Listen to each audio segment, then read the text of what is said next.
Hey guys, what's up? It's Hagsdog here, and this time I've got a nice little Tiger 2 replay. This is a replay of mine that I played very recently. Tiger 2 game, Tier 9 game, it's Assault on Karelia, and as you can see, we are defending. Now, the Tiger 2, what kind of tank is this? It is German Tier 8 heavy tank, 105mm gun, very strong tank. It's not without its weaknesses, though. If you look on the front of it, that little machine gun port is a weakness. The front of the turret is a weakness, because as you can see, it's very, very flat. And the lower plate can be a weakness, too. Plus it has a cupola. But when it gets hull down, or side scraping, this tank is a beast. Now, we are heading up here to the north to go tank with the heavy tanks, as I like to say. I like to say tank with the heavy tank. But we have to be careful because a lot of the tanks on the enemy team are easily able to penetrate our armor. Sorry about that. But we have a T10, an STI, we have a KV3 backing us up, Centurion 7-1, a Borsig artillery, and a T30 who's coming. Unfortunately, we won't have this T10 for much longer. He doesn't exactly do the right thing in this situation. He tries to side scrape in a Russian pike-nosed heavy tank. I try and do a little bit of damage, put a shot into the E1, but down he goes. Now, his mistake there was trying to side scrape in a pike-nosed heavy tank. That means that when he is side scraping like this, his pike nose makes it so that one side is less angled towards the enemy at all times when you're side scraping, instead of like this where all sides are angled. Now, we've got the T30 coming up to help, but it's us and the T30 versus a KV3, an IS-2, a T10, and a T54 E1. Now, the KV3 isn't up here yet, but he'll be there eventually. So I go ahead and let the T30 go up front because he's got the bigger gun, got much better turret armor, slightly better hull armor, and he's a Tier 9. Sorry about that yawn again. I do not know why I'm yawning. It's like 5 o'clock. Really shouldn't be this tired. But anyways, I am also side scraping as well to help cover him. Because you can't just let your allies go alone. That is the one thing people need to realize, is that teamwork is huge in this game. You have to, when your ally is doing something, you have to help. You can't just sit back and say, oh, they're doing something stupid, I don't want to do that. Now, I see a T-34 coming down, and I decide I'm going to deal with him and let the T-30 deal with the guys up front. The T-30 can easily handle those guys up front because of his alpha. They don't want to get hit. But we need to keep the T-30 safe.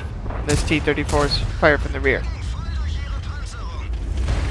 Puts one hit into the T-34 and gets his head blown off by the Borsig.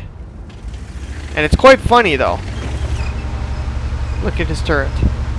It's back and to the side. That is hilarious. And now we'll get back to the main action. T-30 took the one hit from the T-34.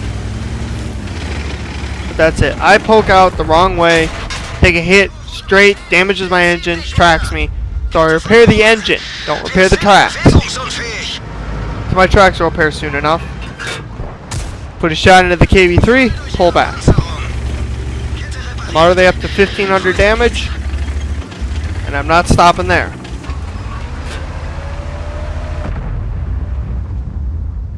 T10 pokes out, put another shot, take a no damage hit from him, and take a no damage hit from the IS-2 who's firing APCR at us. Quite funny, but takes no damage. Put another hit into the IS-2, and IS-2 takes a punishing hit in return. Now I somehow bounce off of the IS-2's turret. That really should have gone in. And he puts a shot straight into my cupola.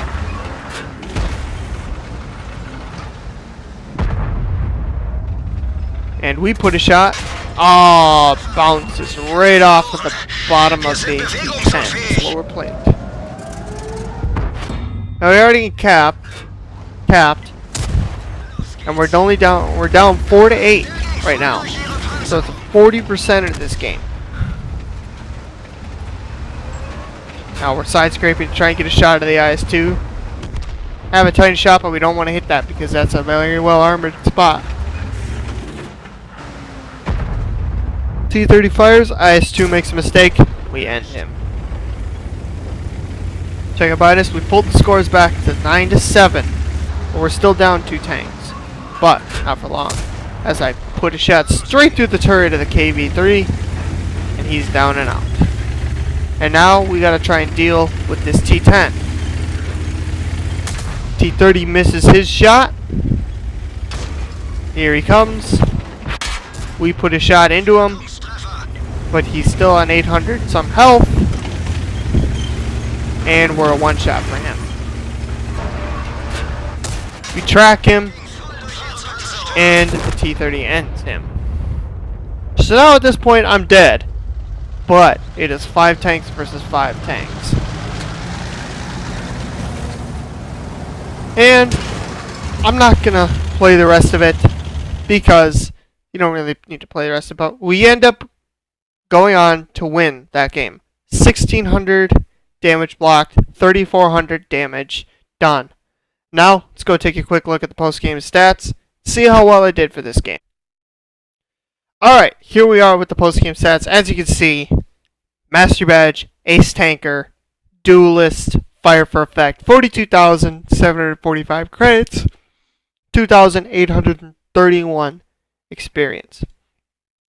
That correlates to 1,231 base experience with 3,432 damage, 2 kills. We also had 1,600 damage blocked and 1,181 assistance damage. We only made 11,000 credits there because I had to repair the vehicle and I shot all of those shots, so that really wiped out my profit there. But 2,800 experience doubled. That's pretty good. Now, this was actually a very tough game.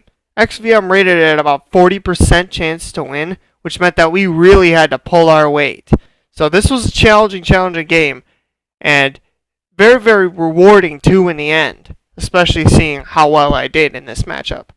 So, thank you guys for watching. If you guys want to send in your replays, please check out the email down in the description below.